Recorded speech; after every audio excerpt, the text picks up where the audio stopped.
मैं और मेरा भाई दोनों एक ही लड़की से प्यार करते थे। उसका नाम था चेन्यू यूमो। वो मुझसे पूरे 6 महीने बड़ी थी। मैं थोड़ा इंट्रोवर्ट टाइप का था, ऊपर से बात करने में भी पूरा फिसड्डी। जब भी उसे देखता समझ ही नहीं आता क्या बोलूं। लेकिन मेरा भाई, उसे लोगों से बात करना, हंसाना, इम्प्रेस करना सब आता था। वो इतना स्मूथ था कि यूमो उसके साथ हमेशा हंसती रहती थी। इसलिए मुझे हमेशा लगता था यूमो जिसे पसंद करती है वो मेरा भाई ही होगा। उस साल मेरा भाई यूनिवर्सिटी में सिलेक्ट हो गया, लेकिन हमारी हालत ऐसी थी कि हम दोनों एक दूसरे के सहारे जी रहे थे। न कॉलेज की फीस भरने के पैसे थे, न रोजमर्रा का खर्चा उठाने की औकात। तभी मेरे भाई ने मुझसे कहा कि मैं सांस की कोयले की खदान में काम करने चला जाऊं ताकि उसकी पढ़ाई का खर्च निकल सके। उसने कहा, हम भाई हैं, अगर मैं पढ़ाई पूरी कर गया तो फ्यूचर में अपने छोटे भाई को कभी किसी चीज की कमी नहीं होने दूंगा। कोयले की खान में पैसा अच्छा मिलता था, लेकिन वहां हर दिन मौत सिर पर मंडराती रहती थी। इन 4 सालों में मैंने ना जाने कितने हादसे देखे। सबसे खतरनाक हादसा कुछ दिन पहले हुआ, जब पूरी खदान अचानक धंस गई। मैं लगभग जिंदा दफन हो चुका था। किस्मत अच्छी थी कि बच गया, लेकिन बुरी तरह घायल हो गया। उसके बाद खान के मालिक ने बस 20,000 युआन मेरे मुंह पर फेंके और मामला वहीं खत्म मान लिया। लेकिन मुझे क्या पता था कि कुछ ही दिनों बाद मेरा भाई बाइक से गिर जाएगा, उसकी टांग टूट जाएगी और उसे अस्पताल के लिए पैसों की जरूरत पड़ेगी। मैंने बिना कुछ सोचे वो पूरे 20,000 युआन उसे ट्रांसफर कर दिए। फिर मैं खुद भी जल्दी जल्दी घर लौट आया। मुझे पता नहीं था वो किस अस्पताल में है, फोन भी नहीं उठा रहा था। इसलिए मजबूरी में मैं पड़ोस वाली आंटी हांग के पास पूछने गया।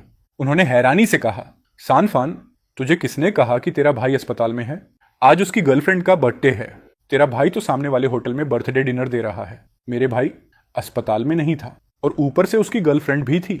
आंटी वांग ने मेरी तरफ देखा और बोली, अरे अंदर वाला होटल बहुत महंगा है, कम से कम कई हजार तो उड़ ही जाएंगे। तेरा भाई अभी अभी ग्रेजुएट हुआ है, अभी तक नौकरी भी नहीं मिली, पता नहीं इतना पैसा आया कहां से। ये सुनते ही मेरा खून खौल उठा। इन 4 सालों में मैंने जो भी पैसा कमाया था उसमें मेरा खून, पसीना, जान सब लगी थी। मैंने जिंदगी में कभी इतने आलीशान होटल में कदम तक नहीं रखा और मेरा भाई हजारों रुपए उड़ाकर बर्थडे पार्टी दे रहा था। लेकिन सबसे ज्यादा दर्द इस बात का था कि उसने मुझसे झूठ बोला। मैं सालों तक उसकी फिक्र करता रहा, सोचता रहा कहीं उसे खाने को ना मिल रहा हो, पहनने को कपड़े ना हो, और वो अस्पताल का बहाना बनाकर मुझसे वो 20,000 निकलवा गया। वो पैसे जिनके लिए मैंने अपनी जान दांव पर लगा दी थी। अब मुझसे बर्दाश्त नहीं हुआ। मैं सीधा उसी होटल की तरफ भागा जिसका नाम आंटी वांग ने बताया था। अंदर पूरा होटल चमक रहा था, हर चीज इतनी लग्जूरियस थी कि मेरी फटी हुई हालत वहां और भी ज्यादा गरीब लग रही थी। तभी अचानक मेरी नजर एक बेहद खूबसूरत चेहरे पर पड़ी। वो यूमो थी। 4 साल बाद पहली बार। उस पल ऐसा लगा जैसे मेरा दिल धड़कना भूल गया हो। यूमो ने भी मुझे देख लिया। वो तुरंत मेरी तरफ आई और बोली, सान फान। मैंने धीरे से कहा, यूं मो। बहुत समय हो गया। उसके चेहरे पर पहले सरप्राइज आया, लेकिन अगले ही पल वो गुस्से में बदल गया। वो बोली, 4 साल पहले तुम बिना कुछ बताए गायब हो गए। उसके बाद मैं हर जगह तुम्हारे बारे में पूछती रही, लेकिन तुम ऐसे गायब हुए जैसे धरती निगल गई हो। 2 महीने पहले भाई जोंग ने बताया कि तुम शादी कर चुके हो। कांग्रेट्स, इतनी कम उम्र में शादी भी कर ली। अब जब वापस आए हो तो अपनी पत्नी को साथ क्यों नहीं लाए? सब मिल लेते। मैं शादीशुदा हूं, लेकिन इन 4 सालों में तो मैं कोयले की खान में जान तोड़ रहा था। ये शादी वाली कहानी कहां से आ गई? मैं कुछ समझाता उससे पहले मेरा भाई प्राइवेट रूम से बाहर आ गया। वो सूट पहनकर पूरा स्टाइलिश लग रहा था और मैं साधारण कपड़ों में, पूरा गरीब मजदूर। हम दोनों के बीच का फर्क साफ दिखाई दे रहा था। एक पल के लिए उसके चेहरे पर पैनिक आया, लेकिन फिर उसने जबरदस्ती मुस्कान बनाई और मेरे पास आ गया। शाओफान, तू कब वापस आया? आज यूमो का बर्थडे है, हम लोग सेलिब्रेशन कर रहे हैं। बात करते करते वो लगातार मुझे आंख मार रहा था। फिर उसने यूमो से कहा, यूमो, सब अंदर तुम्हारा इंतजार कर रहे हैं, तुम जाओ, मैं शाओफान से अकेले में बात करता हूं। यूमो ने मुझे ऐसी नजर से देखा जैसे अब भी जिंदा खा जाएगी। फिर वो अंदर चली गई और तभी मुझे समझ आया, मेरे भाई की गर्लफ्रेंड यूमो थी। साला। उस वक्त गुस्से से मेरा खून उबलने लगा। मैंने तुरंत पूछा, ओए, तू अस्पताल में नहीं था? मेरा भाई शर्मिंदा होकर बोला, शाओफान, मुझे माफ कर दे, सच में मुझे कुछ नहीं हुआ था। मैंने झूठ बोला, मैं बस यूमो के लिए एक अच्छा बर्थडे पार्टी करना चाहता था। उसने गिल्टी फेस बनाकर कहा, मुझे पता है तू जान तोड़ मेहनत करता है, पैसा कमाना आसान नहीं है। वो 20,000 ऐसे समझ जैसे मैंने तुझसे उधार लिए हों। मैं कसम खाता हूं सब वापस कर दूंगा। मैंने दांत भींच कर पूछा, तो फिर यूमो से ये क्यों बोला कि मेरी शादी हो चुकी है? गाइस, आईपीएल 2026 शुरू हो गया है। मैं सारे मैचेस इस ऐप पर देख रहा हूं, जहां लाइव अपडेट्स के साथ साथ स्पोर्ट्स नॉलेज से अर्न भी कर सकते हो। इस आईपीएल पर कैश प्राइजेस और एप्पल गैजेट्स के क्रेजी गिवअवेज भी चल रहे हैं। परफेक्ट चांस फोन अपग्रेड का, और नए प्लेयर्स को पहले 4 डिपॉजिट्स पर 70,000 रुपए तक बोनस मिल सकता है। बस प्रोमो कोड एरो100 यूज करना, लिंक नीचे कमेंट्स में है, जाओ चेक करो। मेरा भाई कुछ सेकंड तक चुप खड़ा रहा, फिर उसने मेरे कंधे पर हाथ रखा और बोला, मुझे पता है तुझे भी यूमो पसंद है, लेकिन तुझे समझना होगा यूमो जिसे चाहती है वो मैं हूं, और वैसे भी हमारे बीच वो सब हो चुका है, समझ रहा है ना। धड़ाम। उसकी ये बात सीधे मेरे दिल में घुस गई। सीने में ऐसा दर्द उठा जैसे किसी ने अंदर से सब फाड़ दिया हो। काफी देर बाद मैंने खुद को संभाला और कहा, मुझे तुम्हारी गंदी बातें सुनने में कोई इंटरेस्ट नहीं, बस ये बता मेरी शादी वाली झूठी कहानी क्यों बनाई। मेरा भाई धीरे से बोला, असल में बात कुछ और थी। यूमो कह रही थी कि इन सालों में तूने बहुत तकलीफ झेली। केनी, तुम्हारे भाई ने तुम्हारी पढ़ाई के लिए अपनी जिंदगी दांव पर लगा दी। उसे डर था कि तू ऐसे ही दुख झेलता रहेगा, इसलिए उसने कहा जब तक तेरी जिंदगी सेटल नहीं हो जाती और तेरी शादी नहीं हो जाती वो मेरे साथ रिलेशनशिप में नहीं आएगी। इसलिए मैंने उससे झूठ बोल दिया कि तू शादी कर चुका है। मैंने उसे जवाब दिया, क्या मतलब, तुम दोनों 700 भी चुके हो और अभी तक ऑफिशियली कपल भी नहीं हो? क्या यूमो इतनी आसान लड़की है? मेरा भाई हल्का सा हंस पड़ा और बोला, अरे शाओफान, लगता है तू अभी भी लड़कियों को बिल्कुल नहीं समझता। सच बोलूं तो सारी लड़कियां ऐसी ही होती हैं, अंदर से तो खुद चाहती हैं लेकिन ऊपर से नाना करती रहती हैं, और जब आखिरकार वो चीज हो जाती है तो फिर चाहती हैं किसी को पता ना चले। जब तेरी भी कोई गर्लफ्रेंड बनेगी ना तब समझ आएगा। और यूमो वो भी बिल्कुल ऐसी ही लड़की है। उसकी बातें सुनकर मेरा दिल दर्द से मरोड़ खाने लगा। उसके बाद मेरा भाई मुझे रेस्टोरेंट के प्राइवेट रूम में ले गया। अंदर उसके कॉलेज के दोस्त बैठे थे। डिनर लगभग खत्म होने वाला था, तभी वेटर केक ट्रॉली लेकर अंदर आया। केक के ऊपर गुलाब के पास एक लाल रंग का छोटा डिब्बा रखा था। मेरा भाई उसे खोलता है और अंदर डायमंड रिंग देखकर मैं दंग रह गया। वो रिंग लेकर यूमो के सामने गया और बोला, यूमो, क्या तुम मेरी गर्लफ्रेंड बनोगी? पूरा कमरा शोर मचाने लगा, सब चीखने लगे, मजाक उड़ाने लगे, पूरा माहौल गर्म हो गया। यूमो घबराकर बोली, अरे योंग, ये क्या कर रहे हो? हमने तो सिर्फ डिनर की बात की थी, इतनी महंगी चीज क्यों खरीदी? इसे वापस ले जाओ, मैं इसे एक्सेप्ट नहीं कर सकती। यूमो जल्दी जल्दी मना कर रही थी, लेकिन मुझे सब दिखावा लग रहा था। जब दोनों पहले ही साथ सो चुके थे तो अब ये शर्माने का नाटक क्यों? मेरा भाई चश्मा ठीक करते हुए बोला, यूमो, पहले मैं तुमसे अपने दिल की बात कहने की हिम्मत नहीं जुटा पाया, क्योंकि मेरे पास ना पैसा था ना तुम्हें खुश रखने की ताकत। लेकिन अब मैंने यूनिवर्सिटी खत्म कर ली है, मुझे यकीन है कि मैं तुम्हें बहुत खुश रख सकता हूँ। और अब जब शाओफान भी शादी कर चुका है तो मुझे किसी बात की चिंता नहीं रही। यूमो, मुझे एक मौका दो, मुझे तुम्हारा ख्याल रखने दो। यूमो मेरी तरफ देखने लगी, उसकी आंखों में बहुत कॉम्प्लिकेटेड इमोशंस थे। मेरा भाई बोला, क्या हुआ फान, कुछ बोलोगे नहीं? वो मेरा भाई है, ऑफ कोर्स वो भी यही चाहेगा कि मैं उस इंसान के साथ रहूं जिससे मैं प्यार करती हूं, है ना फान? उसने मुझे आंख मारी। मुझे भी यूमो पसंद थी, लेकिन मैं तो हाई स्कूल तक पूरा नहीं कर पाया। मेरे जैसे आदमी की क्या औकात कि यूमो जैसी लड़की के लायक हो सके? और ऊपर से वो अब मेरे भाई के साथ सो भी चुकी थी। फिर भी दोनों मुझसे पूछ रहे थे कि मैं क्या सोचता हूं। कितना मजाक था ये। मैंने लगातार कई शराब के घूंट एक साथ गटक ली, फिर धीरे से बोला, मेरा भाई अच्छा इंसान है, तुम दोनों खुश रहोगे। मेरा भाई मुस्कुराया, तो मुझे तुम्हारी शुभकामनाओं के लिए थैंक यू बोलना चाहिए। उसके बाद यूमो ने सबके सामने वो डायमंड रिंग पहन ली। उस रात मेरा भाई बुरी तरह नशे में था। मैं और यूमो उसे घर लेकर आए। हम शहर के बाहर पुराने घरों वाली बस्ती में रहते थे। पहले यूमो भी यहीं रहती थी, लेकिन बाद में उसके परिवार ने खूब पैसा कमा लिया और वो लोग यहां से चले गए। मेरे भाई को बिस्तर पर लिटाने के बाद यूमो थककर बिस्तर के किनारे बैठ गई। वो हल्के हल्के सांस ले रही थी। मैंने कहा, यूमो, बहुत रात हो गई है, मैं तुम्हें घर छोड़ देता हूं। यूमो ने मुझे तिरछी नजर से देखा। मैंने कब कहा कि आज रात मैं जा रही हूं? अब मैं तुम्हारे भाई की गर्लफ्रेंड हूं, वो नशे में है, क्या मुझे रुककर उसका ख्याल नहीं रखना चाहिए? जब तुम शराब पीते हो क्या तुम्हारी वाइफ तुम्हारी देखभाल नहीं करती? मैं कड़वी हंसी हंस पड़ा। कौन सी वाइफ? मेरी तो गर्लफ्रेंड भी नहीं है, वो बोली। चुप क्यों हो गए? क्या मैं गलत बोल रही हूं? और सिर्फ देखभाल की बात छोड़ो, अगर मैं आज उसके साथ सो भी जाऊं तो वो भी नॉर्मल ही होगा, है ना? मैं चौंक गया। क्या तुम दोनों पहले ही साथ नहीं सो चुके? फिर इतना ड्रामा क्यों? यूमो धीरे धीरे मेरे और करीब आने लगी। उसका खूबसूरत चेहरा मेरे चेहरे से बस कुछ सेंटीमीटर दूर था। मैं घबराकर पीछे हट गया। मैंने जल्दी से कहा, मैं आज रात का सब इंतजाम कर देता हूं, तुम ऊपर वाले कमरे में सो जाओ, मैं नीचे भाई का ध्यान रखूंगा। लेकिन जैसे ही मैं मुड़ा उसने मुझे पीछे से पकड़ लिया। मैं ऊपर क्यों सोऊं? आज तुम्हारे भाई ने मुझे ये डायमंड रिंग दी है, कम से कम कई हजार की होगी। वो मेरे साथ इतना अच्छा है तो मुझे भी उसे अपनी सबसे कीमती चीज दे देनी चाहिए, है ना? मैंने घबरा कर कहा। लेकिन तुम्हारा परिवार तो बहुत अमीर है, क्या एक साधारण रिंग से तुम इतनी इमोशनल हो गई? यूमो हंस पड़ी, जैसे तुमने मुझे कभी इससे ज्यादा कीमती कुछ दिया हो।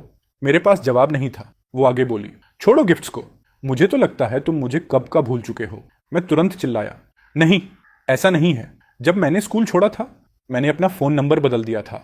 मैंने तुम्हारा कॉन्टैक्ट डिलीट कर दिया, क्योंकि मुझे डर था कि मैं खुद को रोक नहीं पाऊंगा और तुम्हें कॉल कर दूंगा। लेकिन तुम्हारी याद आज तक मेरे दिमाग से नहीं निकली।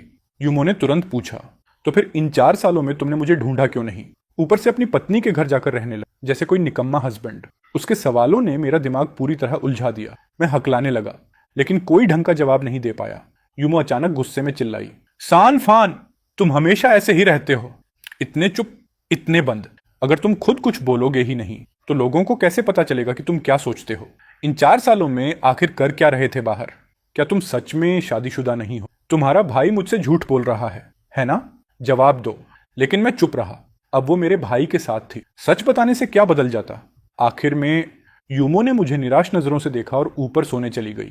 मैं आधी नींद में था कि अचानक कुछ अजीब महसूस हुआ। मैंने आंखें खोली और सामने आग का समंदर देखा। पूरा घर जल रहा था। मैं तुरंत भाई के कमरे की तरफ भागा उसे जगाने के लिए। वो डर के मारे कांपने लगा। उसकी पहली रिएक्शन थी, भागो। मैंने उसका हाथ पकड़कर चिल्लाया, यूमो, यूमो अभी ऊपर है। लेकिन आग और तेज होती जा रही थी। मेरे भाई के चेहरे पर मौत का डर साफ दिख रहा था। उसने मेरा हाथ झटका और अपनी जान बचाने के लिए सीधे बाहर भाग गया। घर कभी भी गिर सकता था। अगर मैं अभी भाग जाता तो शायद बच सकता था, लेकिन यूमो का क्या? मैं भागकर किचन में गया, अपने पूरे कपड़े पानी में भिगोए और सीधे ऊपर की मंजिल की तरफ दौड़ पड़ा। उसका कमरा पहले ही आग की लपटों से घिर चुका था। मैंने दरवाजे को लात मारकर खोला और अंदर घुसा तो देखा यूमो पहले ही बेहोश हो चुकी थी। मैंने उसे अपनी बाहों में उठाया और भयानक आग के बीच से भागने लगा। धुएं की वजह से मेरी चेतना धुंधली पड़ने लगी थी। जैसे ही मैं घर से बाहर निकला, एक जलती हुई लकड़ी की भारी बल्ली मेरी पीठ पर आ गिरी और उसी पल मैं बेहोश हो गया। जब मेरी आंख खुली तब तक पड़ोसियों ने आग बुझा दी थी। पूरा घर राख बन चुका था और यूमो मेरे भाई को कसकर पकड़े हुए रो रही थी। मैंने घबराकर पूछा, यूमो, तुम्हें कहीं चोट तो नहीं लगी? लेकिन उसने मुझे ठंडी नजरों से देखा और बोली, वाह, अब याद आई मेरी, जब आग लगी थी तब तुम कहाँ थे? अच्छा हुआ योंग वहां था, जो वरना मैं मर चुकी होती। ये सुनते ही मैं शौक में अपने भाई की तरफ देखने लगा। वो यूमो को पकड़कर बोला, यूमो, मैंने कहा था ना, मैं जिंदगी भर तुम्हारी रक्षा करूंगा, चाहे अपनी जान चली जाए फिर भी तुम्हें बचाऊंगा। यूमो भावुक होकर बोली, योंग, मैं बहुत टच्ड हूं, मुझे बचाने के लिए थैंक यू। लेकिन उसे बचाया तो मैंने था। और सबसे घटिया बात यह थी, मेरा भाई पूरे बेशर्मी से सारा क्रेडिट खुद ले रहा था। उस पल मेरा गुस्सा फट पड़ा। मैं चिल्लाया, यूमो, तुम्हें मैंने बचाया था। यूमो पहले हैरान हुई, लेकिन अगले ही पल उसका चेहरा फिर शांत हो गया। तुरंत मेरा भाई बीच में बोल पड़ा, फान, जैसे ही तूने घर में आग देखी तू अपनी जान बचाकर भाग गया था। यूमो को बचाने के लिए अपनी जान मैंने जोखिम में डाली थी। अब ये तेरी बहादुरी कैसे बन गई? तू कहना क्या चाहता है? फिर उसने ठंडी आवाज में कहा, और वैसे भी यूमो मेरी गर्लफ्रेंड है, उसे बचाना मेरा फर्ज था। तुझे किस हक से उसे बचाने की जरूरत पड़ी? और यूमो आखिर तेरी बात पर यकीन क्यों करेगी? यूमो ने भी मुझे ठंडी नजर से देखा और बोली, सान फान, तुम्हारा भाई सही कह रहा है। ऐसी सिचुएशन में किसी को बचाने के लिए बहुत हिम्मत चाहिए होती है। क्या तुम सच में मेरे लिए अपनी जान जोखिम में डालते? अगर मैं तुम्हारे लिए इतनी इंपॉर्टेंट होती तो तुम 4 साल तक मुझसे कांटेक्ट तोड़कर नहीं रहते, है ना? बस ये बात यहीं खत्म करो। मुझे अच्छी तरह पता है किसने मेरी मदद की। उसके सवालों के सामने मैं फिर चुप हो गया।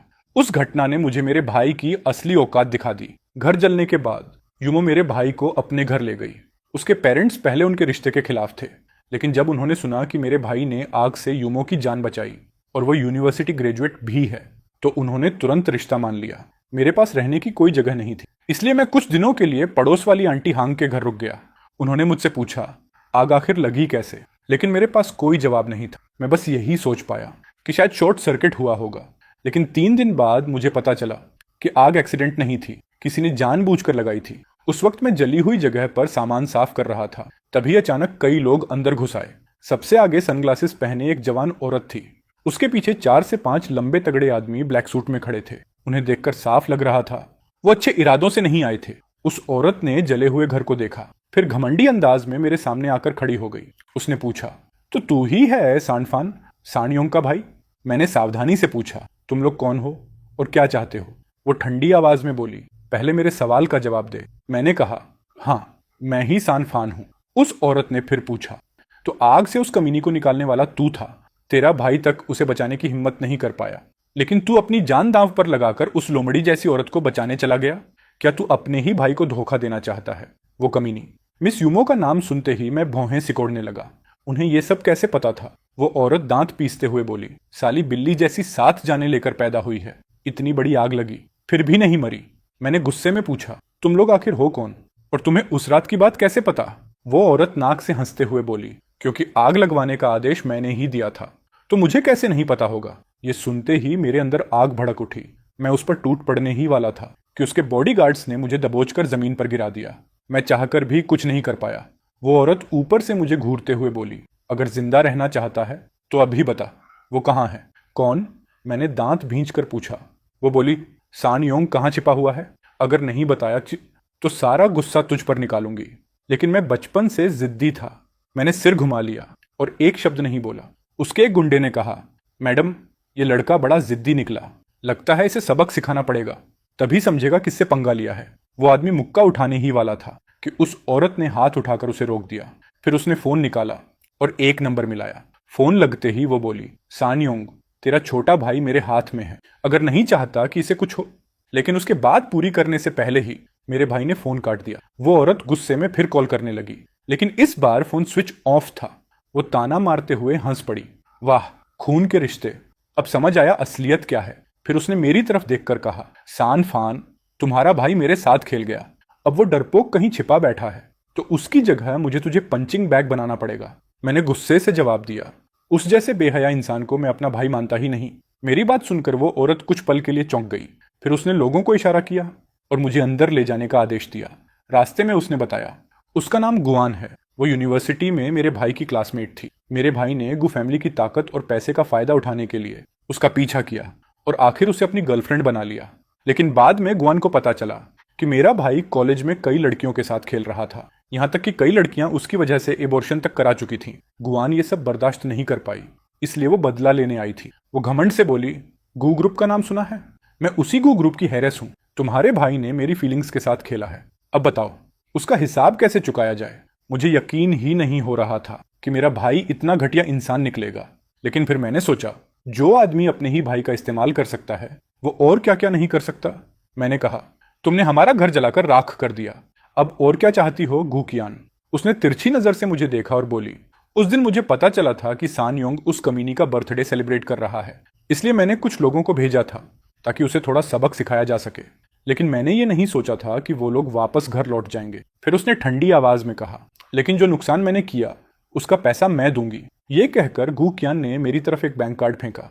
इसमें 2 लाख हैं। घर रेनोवेट करने के लिए काफी होने चाहिए, है ना? घर वाली बात खत्म। लेकिन तुम्हारे भाई ने मेरी फीलिंग्स के साथ जो खेल खेला उसका हिसाब कैसे होगा? तुम उसका भाई हो तो क्यों ना उसकी जगह तुम कीमत चुकाओ। अगर ये बात पहले की होती तो मैं बिना सोचे उसकी जिम्मेदारी अपने ऊपर ले लेता, लेकिन अब मैं पूरी तरह टूट चुका था। मैंने स्कूल छोड़ा, कोयले की खान में जान तोड़ मेहनत की, नरक जैसी जिंदगी झेली, लगभग जिंदा दफन हो गया, सिर्फ इसलिए ताकि मेरा भाई यूनिवर्सिटी पढ़ सके। और उसने क्या किया? मेरे खून पसीने की कमाई से लड़कियां पटाईं, उन पर पैसा उड़ाया। क्या उसे कभी फर्क पड़ा कि मैं जिंदा हूं या मर गया? अब से उसकी जिंदगी उसकी, मेरी जिंदगी मेरी। उसके मामलों से मेरा अब कोई लेना देना नहीं। गू कियान हंस पड़ी, तुझे लगता है उससे रिश्ता तोड़ देने से मैं तुझे छोड़ दूंगी? तुम दोनों एक ही मां के पेट से पैदा हुए हो। वो कचरा है तो तू कितना अच्छा हो सकता है? मुझे अच्छी तरह पता है कि तुझे पता है सान योंग कहाँ छिपा है। उसे मेरा मैसेज दे देना, कल रात होने से पहले वो खुद मेरे पास आ जाए। ये उसका आखिरी मौका है, वरना सिर्फ उसकी नहीं, तेरी और उस कमीनी यूमो की जिंदगी भी नरक बना दूंगी। उसने मेरे गाल पर हल्की थपकी मारी और बोली, आग में घुसकर उस लड़की को बचाया था ना, मतलब वो तेरे लिए बहुत इंपॉर्टेंट है। गू कियान के जाने के बाद मैं सीधा यूमो के घर गया। जब उसने दरवाजा खोला तो उसके चेहरे पर बड़ी प्यारी मुस्कान थी, लेकिन जैसे ही उसने मुझे देखा उसकी स्माइल तुरंत गायब हो गई। ठंडी आवाज में उसने पूछा, तुम यहाँ क्या कर रहे हो? किस लिए आए हो? मैंने जवाब दिया, मैं सान योंग को ढूंढने आया हूँ। यूमो बोली, तुम्हारा भाई बाहर गया है, अभी तक वापस नहीं आया, जो कहना है मुझे कहो।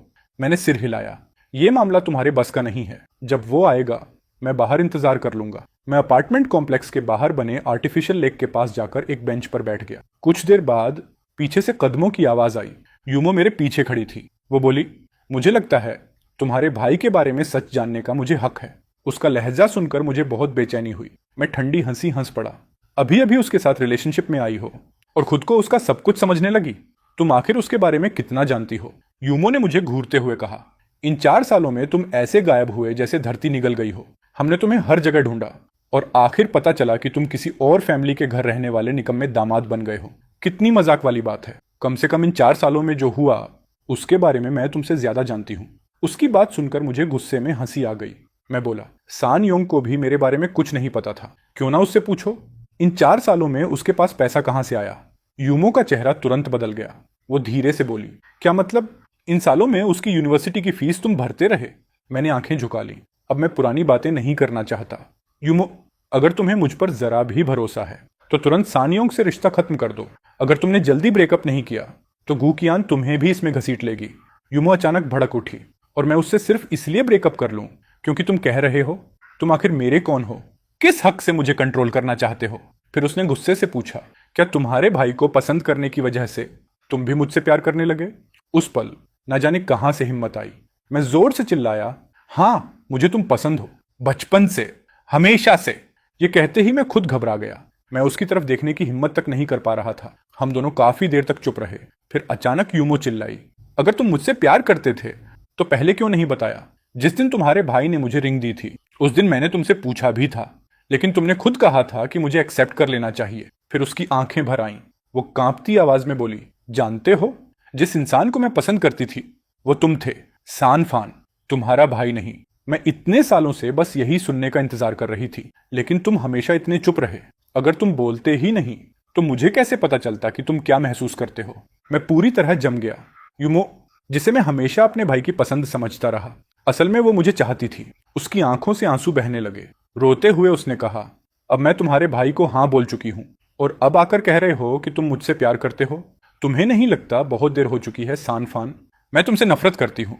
वो सिर पकड़कर नीचे बैठ गई और बुरी तरह रोने लगी। उसकी हालत देखकर ऐसा लगा जैसे किसी ने मेरे दिल में चाकू घोंप दिया हो। अब मुझे समझ आया उस दिन वो मुझसे मेरी राय क्यों पूछ रही थी। वो चाहती थी कि मैं उसे रोकूं, उसे अपने दिल की बात बताऊं, लेकिन मैं कितना बड़ा बेवकूफ था। मैंने तो सच में अपने भाई की बात मान ली थी कि यूमो अब उसकी हो चुकी है। मैं हकलाते हुए बोला, यूमो, आई एम सॉरी, सच में मुझे माफ कर दो। आंखें लाल किए उसने गुस्से से मुझे देखा। मुझसे माफी मत मांगो। माफी मांगनी है तो उन फीलिंग्स से मांगो जो मैंने इतने साल तुम्हारे लिए रखी। मैंने तुम्हें काउंटलेस मौके दिए, लेकिन ये हालत तुमने खुद पैदा की है। अब जब हम अपनी चांस खो चुके हैं तो चीजों को ऐसे ही रहने दो। और एक बात अच्छे से सुन लो, आज के बाद मैं तुम्हारे भाई की गर्लफ्रेंड हूं। उसने मेरी जान बचाने के लिए अपनी जान तक दांव पर लगा दी थी। ऐसे इंसान को मैं कभी धोखा नहीं दूंगी। मैंने तुरंत कहा, उस रात तुम्हें बचाने वाला मैं था, सानयोंग नहीं। यूमो ने मुझे ठंडी नजर से देखा और ताने मारते हुए बोली, और तुम्हें लगता है मैं तुम्हारी बात मान लूंगी? मानती हूं। पहले मैं तुम्हें पसंद करती थी, लेकिन इतना सब होने के बाद अब मुझे तुम्हारी असली सच्चाई दिख गई है। तुम कहते रहते हो कि तुम मुझसे प्यार करते हो, लेकिन पूरे 4 साल तुमने मुझसे एक बार भी कांटेक्ट नहीं किया। उल्टा किसी और के घर जाकर घर जमाई बनकर रहने लगे। जब तुम बाहर मजे की जिंदगी जी रहे थे, क्या कभी सोचा मैं कैसा महसूस कर रही थी? और अब भी तुम्हें शर्म नहीं आती ये कहने में कि तुम मुझे पसंद करते हो? क्या एक बीवी तुम्हारे लिए काफी नहीं थी? अब मेरे फीलिंग्स के साथ भी खेलना चाहते हो? उसकी आंखें गुस्से से भर गईं। सानफान, तुम हाइपोक्रिट हो। मैंने कभी नहीं सोचा था कि तुम ऐसे इंसान निकलोगे। और साफ सुन लो, अगर मैं तुम्हारे भाई की गर्लफ्रेंड ना भी होती तब भी कभी तुम्हारे साथ नहीं रहती। आज के बाद मेरे दिल में तुम्हारे लिए सिर्फ नफरत है। ये सारी गलतफहमी सानयोंग की वजह से हुई थी। उसे पहले से पता था कि यूमो मुझे पसंद करती है, फिर भी उसने उससे झूठ बोला कि मेरी शादी हो चुकी है। लेकिन सिर्फ गलतफहमी की वजह से मैं उसे इतनी आसानी से बचकर जाने नहीं दे सकता था। मैंने कहा, लोगों की फीलिंग्स के साथ खेलने वाला मैं नहीं, सानयोंग है। सच्चाई ये है कि उसकी बहुत सारी औरतें हैं और तुम भी बस उनमें से एक हो। छटाक! यूमो ने पूरी ताकत से मुझे थप्पड़ मार दिया। दांत भींचकर वो बोली, मैं तुम्हें जोंग के बारे में बुरा बोलने नहीं दूंगी। मैं सबसे अच्छी तरह जानती हूं वो कैसा इंसान है। तुम कचरा हो सकते हो, लेकिन वो नहीं।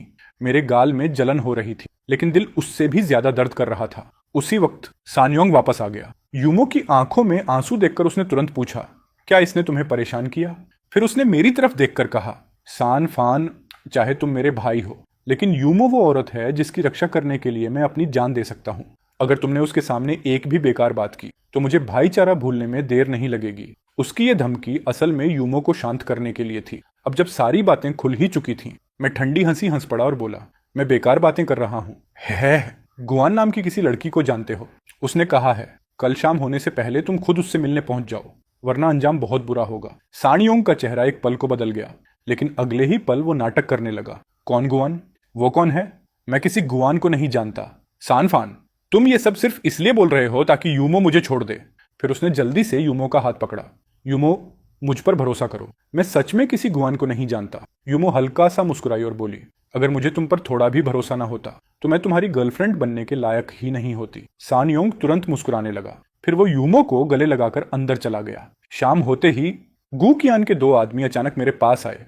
उन्होंने मुझे जबरदस्ती एक रिजॉर्ट विला में पहुंचा दिया। विला के अंदर गू कियान गेम रूम में बैठी थी। उसकी बाईं आंख के पास वाला बर्थमार्क बहुत साफ दिख रहा था। उसने ठंडी आवाज में पूछा, जो काम मैंने कल कहा था किया? मैंने सिर हिला दिया। गू कियान ने गुस्से में टेबल पर हाथ मारा। फिर भी वो यहां नहीं आया। क्या सच में उस कमीनी को नहीं पता वो कहां छिपा है? तभी एक बॉडीगार्ड जल्दी से अंदर आया। मैडम, अभी कॉल आया है, हमने उसे ढूंढ लिया और उस औरत चेन्यू यूमो को भी पकड़ लाए हैं। ये सुनते ही मेरा दिल बैठ गया। मतलब यूमो भी पकड़ी जा चुकी थी। गू कियान मेरे पास आई और बोली, अगर कल तुम हमें रास्ता ना दिखाते तो शायद हमें उस कुत्ते जैसे कपल का ठिकाना नहीं मिलता। तभी मुझे समझ आया, उन्होंने मेरा पीछा किया था। मैंने जल्दी से कहा, मिस वू, असल में मिस यूमो को सानयोंग और आपके रिश्ते के बारे में कुछ नहीं पता। उसे दूसरी औरत की तरह ट्रीट मत कीजिए। लेकिन गू कियान ने मुझे बीच में ही डांट दिया। चुप!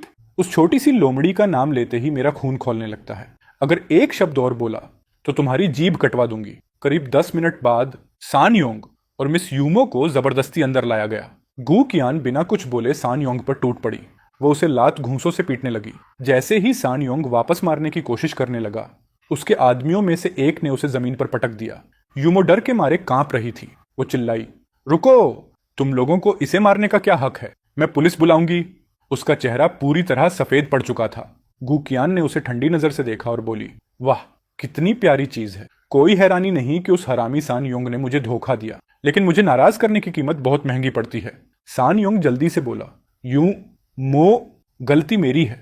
मुझे तुमसे झूठ नहीं बोलना चाहिए था। मैं कुछ समय उसके साथ रिलेशनशिप में था, लेकिन बाद में समझ आया कि हम दोनों कंपैटिबल नहीं हैं, इसलिए हमारा ब्रेकअप हो गया। जिस इंसान से मैं सच में प्यार करता हूँ वो सिर्फ तुम हो। गू कियान गुस्से में एश ट्रे उठाकर सानयोंग के सिर पर मारने ही वाली थी, लेकिन उसके एक आदमी ने तुरंत उसे रोक लिया।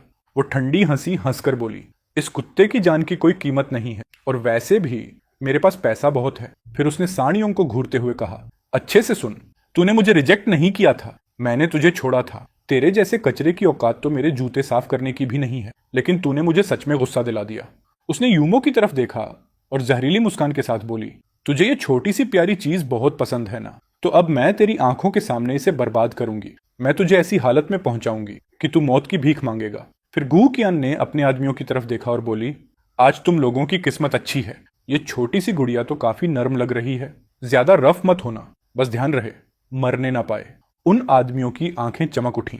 वो लोग पूरी ताकत से छटपटा रही यूमो को घसीटते हुए बगल वाले कमरे की तरफ ले जाने लगे। सानयोंग तुरंत गू कियान के पैरों से लिपट गया। वो गिड़गिड़ाकर बोला, गू कियान, प्लीज उसे मत छूना। तुम जो कहोगी मैं करूंगा, कुछ भी करूंगा। गू कियान बर्फ जैसी ठंडी आवाज में बोली, तो फिर अपना एक हाथ तुड़वा ले, फिर मैं उस लड़की को छोड़ दूंगी। ये सुनते ही सानयोंग का चेहरा लाश जैसा सफेद पड़ गया। वो वहीं जड़ होकर खड़ा रह गया। गू कियान ने उसे लात मारकर दूर फेंक दिया। क्या हुआ?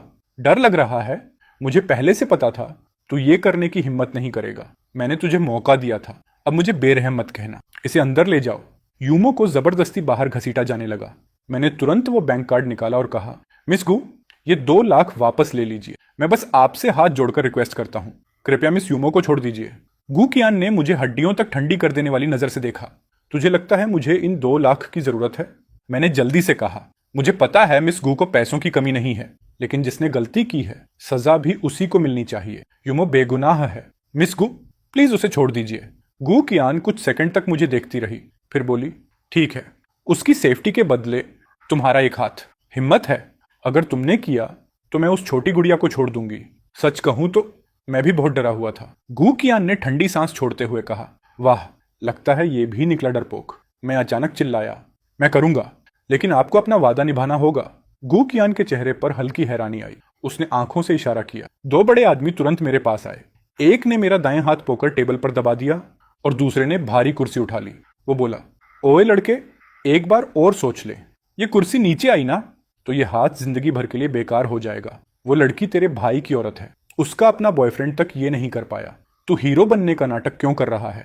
मेरे पूरे शरीर में ठंडा पसीना बहने लगा, लेकिन मैं यूमो को उनके हाथों बर्बाद नहीं होने दे सकता था। मैंने आंखें कसकर बंद कर ली और पूरा शरीर सख्त कर लिया। धड़ाम, एक भारी आवाज गूंजी, फिर किसी की दर्दनाक चीख सुनाई दी। मैंने झटके से आंखें खोली। साणयोंग अपनी दाईं बांह पकड़कर दर्द से चीख रहा था। उसका चेहरा पूरी तरह दर्द से बिगड़ चुका था। गू कियान ठंडी आवाज में बोली, साणयोंग, आज के बाद हमारा हिसाब बराबर। याद रखना, भविष्य में दोबारा मेरे रास्ते में मत आना, तुम हारना जानते ही नहीं। फिर उसने मेडिकल एक्सपेंसेस के लिए कुछ पैसे फेंके और हम सबको जाने दिया। यूमो सानयोंग की टूटी हुई बांह देखकर बुरी तरह रो रही थी। उसे लगा सानयोंग ने उसकी खातिर अपना हाथ कुर्बान कर दिया। लेकिन सच तो ये था, सानयोंग ने कभी सोचा भी नहीं था कि कुर्सी आखिर में उसी पर गिरेगी। यूमो के चेहरे पर दर्द देखकर मैं दिल से चाहता था कि टूटा हुआ हाथ मेरा होता। यूमो तुरंत सानयोंग को हॉस्पिटल ले गई। मैं उससे नफरत करता था, फिर भी उनके पीछे पीछे चला गया। सानयोंग के दाएं हाथ में कई जगह फ्रैक्चर था। अगली सुबह उसे नॉर्मल वार्ड में शिफ्ट कर दिया गया। जब मैं उसे देखने अंदर गया तो उसने अचानक पूछा, सानफान, तू मेरा सगा भाई है ना? फिर तूने मुझे और यूमो को नुकसान पहुंचाने की कोशिश क्यों की? उसका सवाल सुनकर मैं पूरी तरह स्टंट रह गया। यूमो भी अजीब नजरों से मुझे देखने लगी। सानयोंग फिर बोला, बेवकूफ मत बनो, जो कार्ड तुम्हारे पास है वो गुआन ने दिया ना, उसमें पूरे 2 लाख हैं। वो तुम्हें इतना पैसा क्यों देगी? वो तो यूमो को जानती तक नहीं। पक्का तुमने ही हमें बेच दिया। मैं तुम्हें अपना भाई मानता था और तुम मेरी जिंदगी बर्बाद करने पर तुले हो। अगर सिर्फ मुझे नुकसान पहुंचाते तो कोई बात नहीं थी, लेकिन यूमो बेगुनाह है। अगर मैंने अपना हाथ ना तुड़वाया होता तो वो हरामी लोग उसकी इज्जत लूट लेते। सानफान, आह सानफान, क्योंकि तुम यूमो को पा नहीं सके इसलिए तुम उसे बर्बाद करना चाहते हो। तुम्हारा दिल कितना सड़ा हुआ और जहरीला है। दफा हो जाओ यहां से और दोबारा मुझे अपनी शक्ल मत दिखाना। मैंने कभी सपने में भी नहीं सोचा था कि सानयोंग मुझे पीठ पीछे ऐसे छुरा घोंपेगा। यूमो ने भी ठंडी नजरों से पूछा, सानफान, क्या जोंग जो कह रहा है वो सच है? क्या तुमने उस औरत के पैसे ले लिए? सानयोंग तुरंत बोला, यूमो, कार्ड अभी भी इसके पॉकेट में है। अगर भरोसा नहीं है तो खुद चेक कर लो। और कल रात मैंने खुद अपने कानों से सुना कि उस कार्ड वाले 2 लाख गू कियान ने इसे दिए थे। ये सुनते ही यूमो पूरी तरह टूट गई। उसकी आंखें गुस्से से लाल हो गईं। वो मुझ पर चिल्लाई, सानफान, तुम कहते हो कि तुम मुझसे प्यार करते हो, ऐसे प्यार करते हो? तुम एहसान फरामोश कमीने, निकल जाओ यहां से। मैं जिंदगी में दोबारा तुम्हारी शक्ल नहीं देखना चाहती। मैं समझाने की कोशिश करना चाहता था, लेकिन वो इतनी गुस्से में थी कि मेरी एक बात सुनने को तैयार नहीं थी।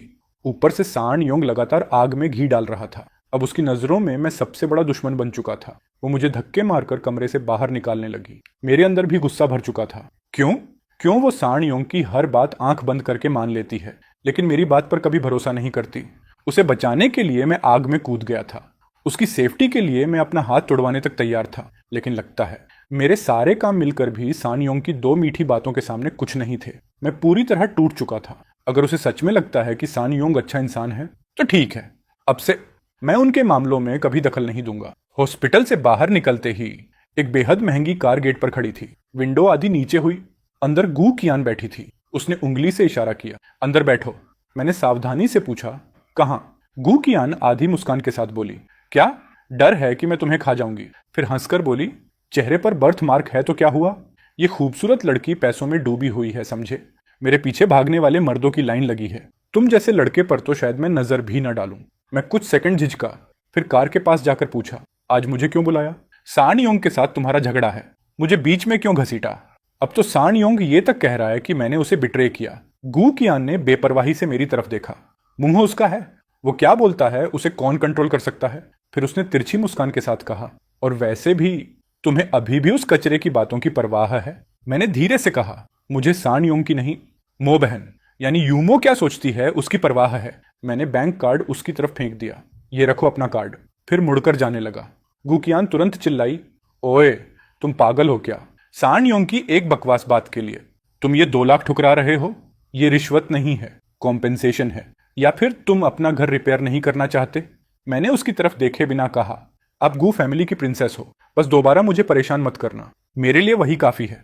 अगर मैंने आपका पैसा ले लिया तो डर लगता है कहीं वो मेरे खुद के कॉफिन खरीदने के काम ना आ जाए। गू कियान हाई सोसाइटी की लड़की थी। उसकी दुनिया और मेरी दुनिया पूरी तरह अलग थी। अगर मैंने ये पैसा ले लिया और बाद में उसका मूड बदल गया तो शायद मुझे सिर्फ 2 लाख नहीं चुकाने पड़ते। इन 4 सालों में मैंने थोड़ा बहुत पैसा बचाया था। मेरा प्लान था कि कोई जॉब ढूंढूं, फिर स्टेबल इनकम होने के बाद घर रिपेयर करूं। लेकिन लगातार कई दिनों तक हर जगह मुझे रिजेक्ट कर दिया गया। कारण सिर्फ एक था, मेरे पास डिग्री नहीं थी। उस शाम एक गली में मेरी मुलाकात बचपन के दोस्त मोटू एचियांग से हुई। बाद में हम दोनों सड़क किनारे स्केवर स्टॉल पर बैठकर शराब पीने लगे। मोटू बोला, बाहर की जिंदगी बहुत मुश्किल है, बेहतर है अपने शहर वापस आकर कुछ काम शुरू किया जाए। मैं भी उसकी बात से पूरी तरह सहमत था। फिर उसने कहा कि उसने 1 साल तक स्क्यूअर्स बनाना सीखा है और ली शहर में अपना स्टॉल खोलना चाहता है, लेकिन उसके पास कैपिटल नहीं था। तभी उस स्टॉल का मालिक हमारी बातें सुनकर कुछ बियर्स लेकर आया। वो बोला, मैं 10 साल से ये काम कर रहा हूँ, अब थक चुका हूँ, मैं स्टॉल ट्रांसफर करना चाहता हूँ। अगर तुम लोग लेना चाहते हो तो कॉस्ट प्राइस पर दे दूंगा। शराब के नशे में मैं और मोटू थोड़ा एक्साइटेड हो गए। काफी सोचने के बाद हमने वो स्टॉल 1,20,000 में खरीद लिया। पैसा मैंने लगाया, मेहनत मोटू करेगा। प्रॉफिट में 70% मेरा और 30% उसका तय हुआ। थोड़ी रिमॉडलिंग के बाद करीब 10 दिन बाद हमने ऑफिशियली दुकान खोल दी। ओपनिंग वाले दिन बिजनेस जबरदस्त चल रहा था। मैं और मोटू दोनों लिटरली भागते फिर रहे थे। बाद में आंटी वांग और उनकी बेटी मदद करने आ गई, तब जाकर थोड़ा संभला। हमने अभी अभी कस्टमर्स के एक ग्रुप को विदा किया ही था कि तभी एक चैंपेन कलर की BMW दुकान के सामने आकर रुकी। कार से यूमो और सानयोंग उतरे। सानयोंग ने ठंडी हंसी के साथ कहा, देखा यूमो, अब तो यकीन हुआ। अगर गुकियान ने इसे पैसा ना दिया होता तो ये स्क्यूअर स्टॉल खरीदने के लिए पैसा कहां से लाता। फिर सानयोंग ने मुझे ठंडी नजरों से घूरा। फान, क्या यही है जोंग? पागल है क्या मेरा भाई? और यूमो, मोटू ने मुझे कोहनी मारी। तू अपना काम कर, इनकी बातों पर ध्यान मत दे। मैं मुड़कर दुकान के अंदर जाने लगा। तभी सानयोंग ने मुझे रोक लिया। सानफान, इधर आ, मुझे तुझसे बात करनी है। मैं उसके पास गया और ठंडी आवाज में पूछा, क्या बात है? सानयोंग ने अपने चश्मे ठीक किए और बोला, घर जल चुका है, उसे ऐसे छोड़ देने का कोई मतलब नहीं। अब कोई उसे खरीदना चाहता है, इसलिए मैं सोच रहा हूं घर बेच दें। मैं तुरंत भड़क गया। घर बेचना? मैं इसके खिलाफ हूं। वो हमारे माँ बाप की आखिरी निशानी है। सानयोंग ने भौहें सिकोड़ ली। पूरा घर जल चुका है, उसे बचाकर रखने का फायदा क्या? मैं बड़ा भाई हूं, ये फैसला मैं करूंगा। तू माने या ना माने, नतीजा वही रहेगा। घर 4 लाख में बिकेगा, पैसे आधे आधे बांट लेंगे। तूने मेरे साथ बहुत गलत किया, लेकिन चाहे तू एहसान फरामोश निकला, मैं तेरे साथ नाइंसाफी नहीं करूंगा। पैसों में तेरा 1 सेंट भी कम नहीं होगा।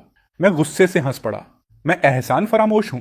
और जब घर जलने की बात चल ही रही है, तो क्या तुझे सच में नहीं पता वो घर क्यों जला था? सानयोंग, वो घर सिर्फ तुम्हारा नहीं है, उसमें मेरा भी हिस्सा है। और जब तक मैं राजी नहीं, कोई उस घर को हाथ तक नहीं लगाएगा। सानयोंग गुस्से से लाल पड़ गया। तभी यूमो बोली, घर पूरी तरह जल चुका है, सच कहूं तो अब उसका कोई इस्तेमाल नहीं। मैं अचानक उस पर चिल्ला पड़ा, चुप रहो, तुम सिर्फ उसकी गर्लफ्रेंड हो, अब तक उसकी मंगेतर भी नहीं बनी। मेरे फैमिली के घर पर बोलने वाली तुम होती कौन हो? ये पहली बार था जब मैंने यूमो पर इतनी जोर से चिल्लाया था। उसका चेहरा गुस्से से सफेद पड़ गया, लेकिन वो चुप रही। सानयोंग कुछ देर सोचता रहा, फिर बोला, ठीक है, घर आधा आधा है ना, तो मैं अपना आधा हिस्सा बेच देता हूं। अब ठीक? मेरा गुस्सा फूट पड़ा। सानयोंग, प्लीज, तुम यूनिवर्सिटी ग्रेजुएट हो, क्या सच में जिंदा रहने के लिए घर बेचना जरूरी है? और ऊपर से ये तुम्हारी गर्लफ्रेंड है ना, उसके घर वालों के लिए ये थोड़े से पैसे कुछ भी नहीं है। तुम्हें तो बातें बनानी अच्छी आती हैं, जाकर घर जमाई ही बन जाओ। वैसे भी कुछ लोग इंसान पहचान नहीं पाते और आसानी से बेवकूफ बन जाते हैं। यूमो गुस्से में बोली, किसे बोल रहे हो कि वो इंसान पहचान नहीं पाती? सानयोंग ने दांत भींचते हुए कहा, मुंह संभाल कर बात कर। सानफान, मैं यूमो के साथ उसके पैसों की वजह से नहीं हूं, मैं उससे प्यार करता हूं। मैं अपनी मेहनत से उसे खुश रखूंगा, मैं किसी का डिपेंडेंट नहीं बनूंगा। फिर उसने ताना मारते हुए कहा, या फिर तुझे लगता है मैं तेरी तरह हूं, जो अपने ही भाई को बेचकर ये फूड स्टॉल खोल बैठा? हाँ, कम से कम मेरे पास सेल्फ रिस्पेक्ट तो है। मैं भी तंज भरी हंसी हंस पड़ा। तभी आंटी वांग और मोटू जल्दी से बीच में आ गए ताकि मामला शांत हो जाए। आंटी वांग मुस्कुराते हुए बोली, अरे योंग, घर वाली बात बाद में भी हो सकती है, कोई जल्दी नहीं है। आज छोटे फान की दुकान की ओपनिंग है, अगर तुम लोगों के पास समय है तो यहीं रुककर उसका सपोर्ट करो। मोटू भी हंसते हुए बोला, हाँ भाई। जोंग, यूमो, आज मेरी तरफ से ट्रीट। मेरे स्क्यूअर्स टेस्ट करके बताना क्या इंप्रूव कर सकता हूं। सानयोंग और यूमो ने एक दूसरे को देखा, फिर वहीं रुक गए। जब मोटू चाय सर्व कर रहा था, तभी सानयोंग ने अजीब से टोन में कहा, ओए एचियांग, ये बिजनेस तेरा और सानफान का है ना? देख, बचपन से जानते हैं एक दूसरे को, इसलिए दोस्त होने के नाते एक सलाह दे रहा हूं। सानफान ऐसा इंसान है जो पैसे के लिए अपने भाई और मां तक को बेच दे। अगर इसके साथ बिजनेस कर रहा है तो जरा संभल कर रहना, कहीं ऐसा ना हो ये तुझे बेच दे। और तू खुद इसके पैसे गिनने में मदद करता रहे। मैं गुस्से से कांप रहा था, लेकिन आंटी वांग ने इशारे से मुझे शांत रहने को कहा। मोटू सिर खुजाते हुए बोला, अरे जोंग, मैं और फान बचपन से साथ बड़े हुए हैं। वो ऐसा इंसान नहीं है जैसा तुम कह रहे हो। सान योंग ने मुंह बिगाड़ते हुए कहा, लोग बदल जाते हैं। यूमो ने बिना एक्सप्रेशन के कहा, एचियांग, बस एक बात याद रखना, किसी को नुकसान मत पहुंचाना, लेकिन किसी को खुद का फायदा भी मत उठाने देना। शाम होते होते एक और टेबल पर 7 से 8 लड़के आकर बैठे। उनकी बातों से पता चला कि वो यूज्ड कार्स बेचने का काम करते थे। दिखने से ही पता चल रहा था कि वो झगड़ालू टाइप लोग हैं। मैंने उन्हें बहुत संभल कर सर्व किया, लेकिन जैसा कहते हैं, जिस चीज से सबसे ज्यादा डर हो अक्सर वही हो जाता है। आंटी वांग खाना सर्व कर रही थी, तभी एक गंजे आदमी ने मौका देखकर उनकी जांघ पर हाथ फेर दिया। बेइज्जती और गुस्से में आंटी वांग ने उसे जोरदार थप्पड़ मार दिया। अगले ही पल उन लोगों ने टेबल पलट दी, बेंच तोड़ दिए और धमकी देने लगे कि वो आंटी वांग को उठाकर ले जाएंगे ताकि उसे सबक सिखा सके। मैंने हर तरह से उनसे माफी मांगी, लेकिन उन्होंने मेरी एक नहीं सुनी, उल्टा वो मुझे भी मारने दौड़े। ये देखकर सान योंग तुरंत यूमो को खींच कर ले जाने लगा। उसे डर था कहीं वो लोग उन्हें भी न घसीट लें। यूमो ने तुरंत कहा, योंग, हम आंटी वांग को बचपन से जानते हैं। अब जब ये सब हो रहा है तो क्या हम ऐसे ही देखकर चले जाएंगे? सान योंग ने गर्दन सिकोड़ते हुए धीरे से कहा, यूमो, धीरे बोलो, अगर उन्होंने सुन लिया तो मुसीबत हो जाएगी। ये लोग यूज्ड कार डीलर हैं। आखिर में वो लोग क्या हैं? बस लीगल बिजनेस का नकाब पहनने वाले क्रिमिनल्स जो अंदर ही अंदर गंदे धंधे करते हैं। हम उनके मामले में नहीं पड़ सकते। सान योंग ने ठंडी आवाज में कहा। वियान ने उन दोनों से पैसे ऐंठे और अब दुकान खोलने की हिम्मत कर रहा है। क्या सच में उसे लगता है बारबेक्यू स्टॉल चलाना इतना आसान है? यहाँ हर तरह के लोग आते हैं। अगर यहाँ सरवाइव करना है तो सीधा और टेढ़ा दोनों तरीके आने चाहिए। बेहतर यही होगा कि कोई इसका ठेला तोड़ दे। वैसे भी जिस पैसे से इसने दुकान खोली वो साफ पैसा नहीं है, ये इसका कर्म है। यूमो ने सिर उठाकर मुझे अजीब नजरों से देखा। लेकिन कोई लेकिन नहीं यूमो। सान योंग ने अपनी घायल हाथ उठाई। क्या तुम भूल गई ये हाथ कैसे टूटा था? अगर इसने हमें बिट्रे ना किया होता तो हम गुआन के हाथ नहीं पड़ते और तुम्हारे साथ वो सब होने की नौबत भी नहीं आती। मान लिया शुरुआत मेरी गलती से हुई, लेकिन क्या इसे पैसों के लिए हमें बेच देना चाहिए था? ये सुनते ही यूमो की आंखों का भाव बदल गया। वो बिना कुछ बोले मुड़ी और कार की तरफ चल दी। उसी वक्त अचानक सड़क पर 1 दर्जन लग्जरी कार्स आकर रुकी। 10 से ज्यादा लड़के लड़कियां उनमें से उतरे। सबसे महंगी कार से उतरी लड़की कोई और नहीं बल्कि खुद गुआन थी। सनग्लास पहने वियान ने चारों तरफ बिखरा सामान देखा, फिर तुरंत मेरी तरफ मुड़कर पूछा, सानफान, यहाँ क्या हुआ? ये जगह किसने तोड़ी? फिर उसकी नजर सान योंग और यूमो पर पड़ी। सान योंग पूरा टेंस हो गया। वो जल्दी से बोला, मैं नहीं था, ये सब उन्होंने किया। गुआन ने नाक से आवाज निकाली, इफ, मुझे पता है तुम्हें इतनी हिम्मत नहीं है। फिर वो सीधे उस गंजे आदमी और उसके दोस्तों के पास गई। तुम लोगों ने ये सब तोड़ा? यूज्ड कार वाले लोग इतना बड़ा शो देखकर समझ गए कि सामने वाले कोई बड़े लोग हैं, इसलिए किसी की हिम्मत नहीं हुई गलत मूव लेने की। गंजा आदमी खराब चेहरे से बोला, देख लड़की, सलाह देता हूं इसमें मत पड़ो। हम Ming Cheng used car lot से हैं। हमारे बॉस का नाम सान ल्यूबा है, नाम तो सुना होगा। उसके बोलते ही छटक गुआन ने सीधा उसके मुंह पर थप्पड़ जड़ दिया। तुझे उससे पूछना चाहिए कि उसने गू ग्रुप का नाम सुना है या नहीं। उस वक्त गुआन की ओरा इतनी डरावनी थी कि गंजा आदमी पूरी तरह दब गया। सच कहूं तो मैं भी शौक में था। एक अमीर लड़की इतने गुंडों के सामने बिना डरे खड़ी थी, लेकिन उससे भी ज्यादा हैरानी मुझे इस बात की थी कि वो मेरी तरफदारी कर रही थी। गुआन ने सबको घूरते हुए कहा, ध्यान से सुन लो, सान फान मेरा आदमी है। जो इसके खिलाफ जाएगा वो मेरे खिलाफ जाएगा।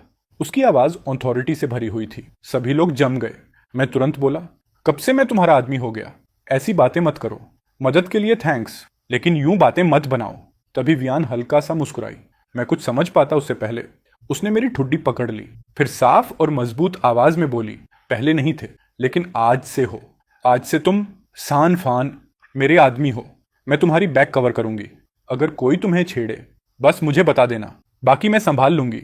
मैंने सपने में भी नहीं सोचा था कि वो इस तरह ओपनली फ्लर्ट करेगी। मेरा चेहरा जलने लगा। मैं तुरंत पीछे हट गया। सान योंग की नजरों में भयंकर नफरत भरी हुई थी। अब मेरे पीछे खड़े होने वाला कोई आ चुका था। यूमो वहीं खड़ी रही। उसके चेहरे पर कॉम्प्लिकेटेड एक्सप्रेशन था। दांत भींचते हुए उसने मुझे तिरछी नजर से देखा। उधर वो गंजा आदमी भी पूरी तरह डर गया था। वो तुरंत सिर झुकाकर खुशामद करने लगा। गुआन ने ठंडी नजरों से कहा, मुझे पता है सान ल्यूबा पहले गुंडा था, लेकिन अगर बात लड़ाई की हो तो मैं वियान किसी से नहीं डरती। जी बिल्कुल। गंजा आदमी बार बार सिर हिलाने लगा। गुआन बोली, चलो मान लेती हूं तुम लोगों को अपनी गलती समझ आ गई। आज के लिए छोड़ रही हूं, लेकिन जो कुछ भी तोड़ा है उसकी पूरी ओरिजिनल कीमत दोगे? कोई दिक्कत? नहीं, बिल्कुल नहीं, मैं सब पे करूंगा। गुआन ने मुझे हिसाब लगाने को कहा, लेकिन मैं उस पर कोई एहसान नहीं लेना चाहता था, इसलिए मैंने ठीक से हिसाब तक नहीं लगाया। आखिर में गंजे ने 2000 युआन छोड़े, आंटी वांग से माफी मांगी और भागता हुआ निकल गया। आंटी हांग आगे आई और बोली, मिस गुआन, आज आपने बहुत मदद की। अगर आप नहीं होती तो वो लोग इतनी आसानी से नहीं मानते। गुआन मुस्कुराई, फिक्र मत कीजिए आंटी, मैं और सानफान काफी क्लोज हैं। उसके मामले मेरे मामले हैं। उसने आधी मुस्कान के साथ मेरी तरफ देखा। मैंने अनजाने में नजरें फेर ली। समझ नहीं आ रहा था कि वो आखिर मेरी इतनी मदद क्यों कर रही है। मोटू हंसते हुए बोला, भाई फान, तू इतनी बड़ी घर की लड़की को कब से जानने लगा? कभी बताया ही नहीं। अब तो मिस गुआन इस जगह को प्रोटेक्ट करेंगी तो बिजनेस एकदम सेफ रहेगा। गुआन ने बड़े स्टाइल में कहा, कोई बड़ी बात नहीं, मेरा नाम वियान है। आज के बाद अगर किसी मुसीबत में फंसो तो बस मेरा नाम लेना, चाहे कानून वाले हों या सड़क वाले, सबको मुझे थोड़ा रिस्पेक्ट देना पड़ेगा। उस दिन के बाद वियान हर रोज कुछ अमीर लड़के लड़कियों को लेकर दुकान पर आने लगी। दुकान के बाहर रोज दर्जनों लग्जरी कार्स खड़ी रहती थीं, जिससे पूरा इलाका ध्यान देने लगा। मुझे पता था उन्हें सड़क किनारे के स्टॉल्स पसंद नहीं हैं। वो सब सिर्फ वियान को खुश करने के लिए आते थे। हर दिन हजारों युआन खर्च कर देते थे। मैंने ये बिजनेस पैसे कमाने के लिए शुरू किया था, लेकिन धीरे धीरे मुझे बेचैनी होने लगी। मैं उसे मुश्किल से जानता था, फिर भी वो मेरी इतनी मदद क्यों कर रही थी? कुछ दिनों बाद मुझसे रहा नहीं गया। मैंने तय किया कि उससे सीधे पूछूंगा। उस रात बिजनेस फिर से काफी अच्छा चल रहा था। सान योंग और बहन यूमो फिर आए। पहले मुझे लगा खाने आए हैं, लेकिन सान योंग ने खास तौर पर मुझे बुलाया। मैं उनके पास गया। सान योंग सीधे मुद्दे पर आ गया। मैंने घर 4 लाख में बेच दिया। 2 लाख तेरे, 2 लाख मेरे। मैंने कहा था ना, तेरा 1 सेंट भी नहीं रखूंगा। इतना कहकर उसने बैंक कार्ड टेबल पर फेंक दिया। मैं उसी वक्त फट पड़ा। मैं झपट कर उसके पास गया, उसकी कॉलर पकड़ ली और मुक्का मारने के लिए हाथ उठा लिया। यूमो जल्दी से बीच में आ गई। सान योंग बोला, यूमो, उसे मारने दे, मैं कसम खाता हूं जवाब नहीं दूंगा। फिर उसने ताना मारा, अब इसके पीछे वो फैमिली जैसी बड़ी ताकत खड़ी है, अब मैं इसके लिए क्या हूं? यूमो गुस्से से बोली, सानफान, जोंग को छोड़ो। ऐसा मत सोचो कि कोई तुम्हारा सपोर्ट कर रहा है तो तुम जो चाहो वो कर सकते हो। उसके चेहरे पर गुस्सा साफ दिख रहा था। फिर उसने कहा, मैंने जांच करवाई है, तुम्हारे घर को रेनोवेट करने में कम से कम 2 लाख लगते, और रेनोवेट होने के बाद भी वो ज्यादा से ज्यादा 5 लाख में बिकता। अब कोई 4 लाख दे रहा है तो ये रेयर मौका है। घर बेचना सही फैसला है। और सबसे बड़ी बात, तुमने उसके साथ जो किया उसके बाद भी योंग ने तुम्हारे पैसे में 1 सेंट तक कम नहीं किया। उसने तुम्हारे साथ बुरा नहीं किया, फिर भी तुम खुश नहीं हो। मैं दर्द भरी आवाज में बोला, वो घर हमारे माँ बाप छोड़कर गए थे। वो सिर्फ घर नहीं था, हमारी यादें थी। अगर घर बिक गया तो वो यादें भी टूट जाएंगी। मैं खुद को रोक नहीं पाया और सान योंग को जोरदार मुक्का मार दिया। वो वैसे भी कमजोर था और मैं 4 साल तक भारी मजदूरी कर चुका था। मेरे एक पंच से वो जमीन पर गिर पड़ा। यूमो ने मुझे धक्का दिया और जल्दी से सान योंग को उठाया। सानफान, तुम पूरी तरह पागल हो चुके हो। सान योंग ने मासूम चेहरा बनाकर कहा, यूमो, उसे मत रोको, मारने दो मुझे। देखते हैं क्या ये मुझे मार डालने की हिम्मत करता है या मुझे अपाहिज बना देता है। उसकी बात सुनते ही मेरा गुस्सा फिर भड़क गया। मैं दोबारा मारने दौड़ा, लेकिन मोटू ने जल्दी से मुझे पकड़ लिया। कस्टमर्स देख रहे हैं, अच्छा नहीं लग रहा। मैं दांत पीसते हुए बोला, सान योंग, तू इसकी कीमत जरूर चुकाएगा। सान योंग ठंडी हंसी हंस पड़ा। मुझे धमका रहे हो सानफान? अगर भविष्य में मुझे कुछ हुआ तो जिम्मेदार सिर्फ तुम होगे। यूमो बोली, योंग कार में बैठो, ये पागल हो चुका है, अब इससे बात करना बेकार है। वो सान योंग को कार में बिठाकर चली गई, लेकिन थोड़ी देर बाद कार वापस लौट आई। इस बार यूमो अकेली उतरी। वो सड़क किनारे खड़ी रही। मैं उसके पास गया। यूमो ने ठंडी आवाज में कहा, तुम्हें नहीं लगता तुमने हद पार कर दी? तुम और योंग सगे भाई हो। तुमने उसके साथ जो भी किया, उसके बावजूद वो हमेशा इस रिश्ते को महत्व देता रहा। लेकिन तुम बार बार उसे चोट पहुंचा रहे हो। हर बार भाईचारे का रिश्ता तोड़ते जा रहे हो। उसने निराश नजरों से मुझे देखा। सच कहूं, मैंने कभी नहीं सोचा था कि सिर्फ 4 साल में तुम इतने बदल जाओगे कि पैसों के लिए कुछ भी कर सको। क्या पैसा तुम्हारे लिए इतना जरूरी है? मुझे पता है तुम्हारे घर की हालत खराब थी, लेकिन कम से कम तुम दोनों भाई एक थे। और अब तुम दोनों एक दूसरे के दुश्मन बन चुके हो। क्या यही नतीजा चाहते थे तुम? सानफान, एक दिन तुम्हें पछतावा जरूर होगा। मैं ठंडी हंसी हंस पड़ा। तो बताओ, तुम यहां मुझे लाइफ लेसन्स देने आई हो या अपने प्यारे लवर का बचाव करने? तुम अपने आदमी को संभाल नहीं पाई और मुझे लेक्चर देने चली हो। यूमो कुछ पल के लिए जम गई, फिर बोली, तुम हमेशा कहते हो जोंग ने तुम्हारे साथ गलत किया, लेकिन आखिर उसने किया क्या? बताओ। मैं कड़वी हंसी हंस पड़ा। माफ करना मिस चेन, अगर मैं सच बता भी दूं तो क्या तुम यकीन करोगी? अगर मैं कहूं कि आग वाली रात तुम्हें मैंने बचाया था, तो क्या तुम मानोगी? अगर मैं कहूं कि मैंने तुम लोगों को बिट्रे नहीं किया, तो क्या तुम यकीन करोगी? उस दिन जब गुआन ने कहा कि मेरे एक हाथ के बदले वो तुम्हें छोड़ देगी और मैंने मान लिया, तो क्या तुम उसे सच मानोगी? तुम्हारे लिए सान योंग हमेशा अच्छा इंसान है और मैं हमेशा विलन। कुछ सेकंड तक उसके चेहरे पर शौक था, फिर वो सोच में पड़ गई और आखिर में उसका चेहरा फिर ठंडा हो गया। मैं भी तुम पर विश्वास करना चाहती हूँ, लेकिन फैक्ट्स कुछ और कहते हैं। आग वाले दिन जब मेरी आंख खुली, मैं जोंग की बाहों में थी और तुम अभी भी बेहोश पड़े थे। एक बेहोश इंसान किसी को कैसे बचा सकता है? तुम कहते हो कि गुआन ने मुझे तुम्हारी वजह से छोड़ा, लेकिन मैंने सिर्फ इतना देखा कि घायल जोंग था और तुम्हारे शरीर पर एक खरोंच तक नहीं थी। तो बताओ, मैं तुम पर कैसे यकीन करूं? मैं कड़वाहट से हंस पड़ा। ठीक है, अब कुछ नहीं कहूंगा। मैं ही इस कहानी का विलेन हूं। अब खुश?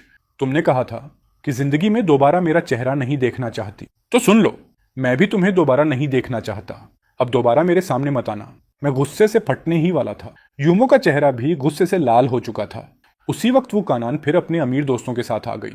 उसने बाकी सबको पहले अंदर भेज दिया, फिर एक नजर यूमो पर डाली और दूसरी मुझ पर। सान फान, ये तुमसे क्या चाहती थी? फिर उसने आंखें सिकोड़ कर कहा, पहले ही बता देती हूं, अब तुम मेरे हो, इसलिए मेरे साथ कोई गड़बड़ करने की कोशिश मत करना, वरना तुम्हारा हाल उस कमीने सान योंग से भी बुरा होगा। यूमो ठंडी हंसी हंस पड़ी।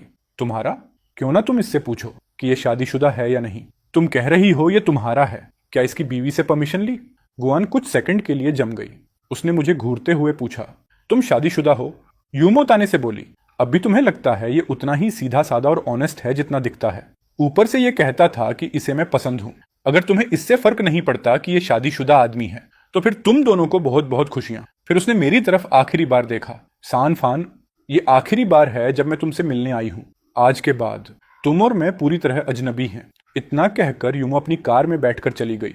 अगले ही पल व्यान ने मेरा कान पकड़ लिया और मुझे घसीटते हुए अंदर ले गई। सभी लोग हमें अजीब नजरों से देखने लगे। हम एक खाली प्राइवेट रूम में पहुंचे। अंदर जाते ही उसने मेरा कान छोड़ा और मेरी टांग पर लात मार दी। हरामी आदमी, अभी के अभी सच बोल, तू शादीशुदा है या नहीं?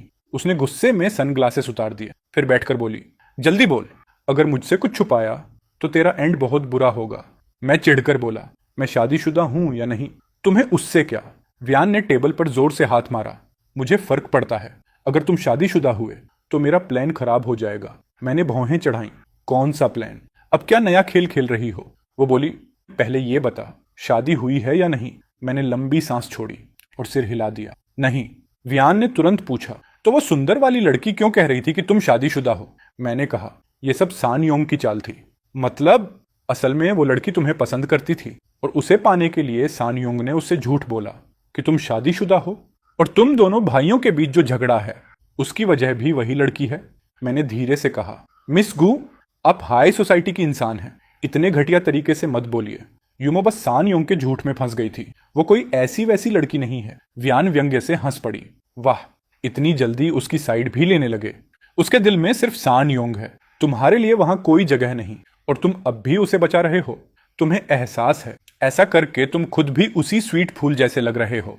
उसकी बातें बहुत चुभ रही थीं, लेकिन गलत भी नहीं थी। यूमो मुझे बुरा इंसान समझती थी और मैं यहां अब भी उसकी ढाल बना हुआ था। अगर ये खुद को मिटाना नहीं तो और क्या था? कुछ देर चुप रहने के बाद मैंने गुआन की तरफ देखा। कियान, अब से तुम्हें रोज यहां आकर बिजनेस सपोर्ट करने की जरूरत नहीं है। तुम लोगों ने पिछले कुछ दिनों में बहुत पैसा खर्च किया है, मुझे पता है। ये सब लोग सिर्फ तुम्हारी वजह से आते हैं, लेकिन ये ठीक नहीं है। मुझे ये पैसे कमाकर अच्छा फील नहीं हो रहा।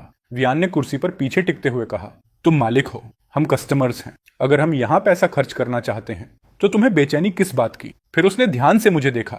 सच सच बताओ, क्या तुम चाहते हो मैं तुम्हारी किसी चीज में मदद करूं? हालांकि मेरी कैपेबिलिटीज लिमिटेड हैं, शायद मैं मदद ना कर पाऊं। मैं हक्का बक्का रह गया। वाह, लगता है तुम इतनी बेवकूफ भी नहीं हो, वो कियान। अचानक वो मुस्कुराते हुए मेरे सामने आकर बैठ गई। सीधे मेरी आंखों में देखते हुए बोली, मैं चाहती हूं तुम मेरे बॉयफ्रेंड बन जाओ।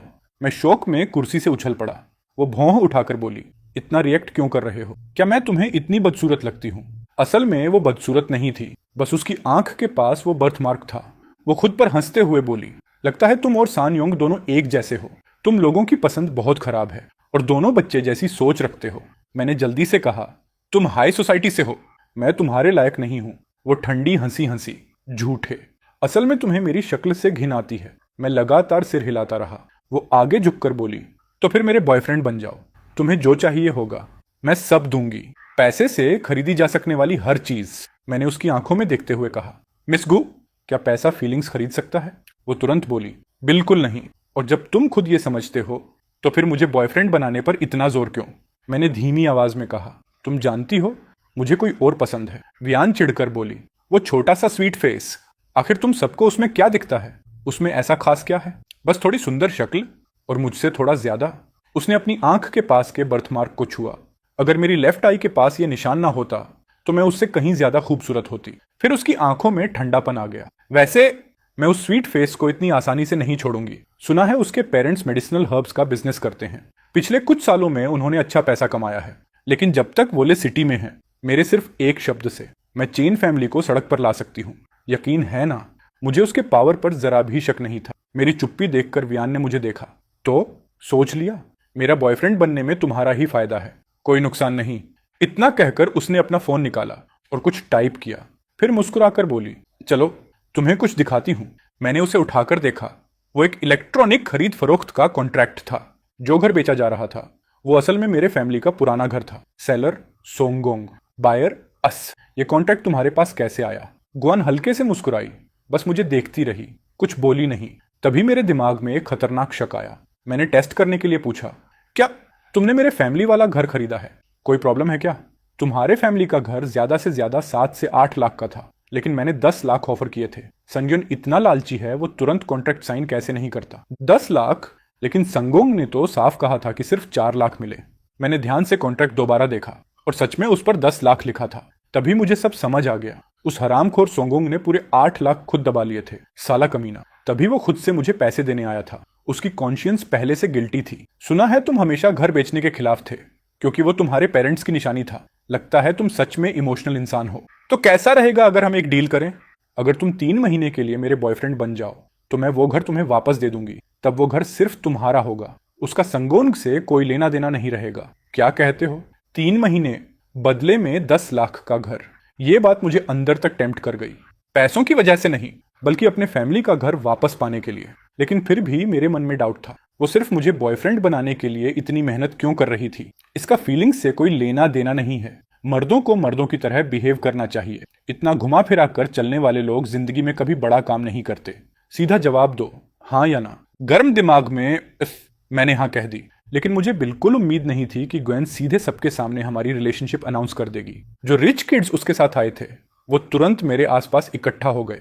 इतना एक्साइटमेंट दिखा रहे थे जैसे हम बचपन के दोस्त हों। उस दिन वो लोग देर रात तक पार्टी करते रहे। जब सब जाने लगे तो मोटा मेरे पास आया और बोला, मेरा फैन, अब तो ऊपर जा रहा है, तो इस भाई को मत भूलना। हाँ, मैं तेरे लिए चाय लाऊंगा, पानी उठाऊंगा, पूरा बोझा ढोऊंगा, जो बोलेगा करूंगा, मेरे फैन। मैं हंस पड़ा। चीजें उतनी आसान नहीं है जितना तुम सोच रहे हो। मेरा लकी डे अभी नहीं आया, फैन। ओए, लगता है तू अभी भी मुझे अपना दोस्त नहीं मानता। मैंने उसके सिर पर हल्का धक्का मारा। काम कर अपना, डे ड्रीमिंग बंद कर, फैन। अच्छा भाई, लेकिन एक चीज पूछनी है, तेरे और जोंग के बीच रिश्ता ऐसा कैसे हो गया? यूमो की वजह से। सच कहूं, तू चाहे कुछ मत बोल, लेकिन मुझे समझ आता है जिसे तू पसंद करता है वो यूमो है। तुझे वो बचपन से पसंद है। उसका नाम सुनते ही मेरे दिल में एक चुभन सी हुई। मैंने जबरदस्ती मुस्कुराहट दिखाई, लेकिन कुछ जवाब नहीं दिया। अगली सुबह जैसे ही मैं ब्रेकफास्ट खत्म कर रहा था, वूकियान मुझे लेने आ गई। सैनफान, मेरे बॉयफ्रेंड होने के नाते क्या तुम्हारा फर्ज नहीं कि मेरे साथ शॉपिंग चलो? मिस बुओ, ये बॉयफ्रेंड वाला रिश्ता नकली है। नकली? नकली हो या असली, फर्क क्या पड़ता है? फेक बॉयफ्रेंड भी बॉयफ्रेंड ही होता है। मैंने कहा ना, मेरे पास टाइम नहीं है, मुझे इंग्रेडिएंट्स खरीदने जाना है। अरे वो बेकार काम मोटे को करने दो। तुम्हारा सिर्फ एक मिशन है, मुझे खुश रखना। तुम पैसे कमाओ या ना कमाओ, जरूरत पड़ी तो मैं तुम्हें पाल लूंगी। मैंने आंखें घुमा ली, लेकिन आखिर में उसकी धमकियों और इमोशनल ब्लैकमेल के आगे हार कर मुझे उसके साथ जाना पड़ा। वीएन अपनी कन्वर्टिबल चला रही थी, बिना ज्यादा मेकअप, सिंपल कपड़े, फिर भी उसके अंदर से कॉन्फिडेंस वाली खूबसूरती चमक रही थी।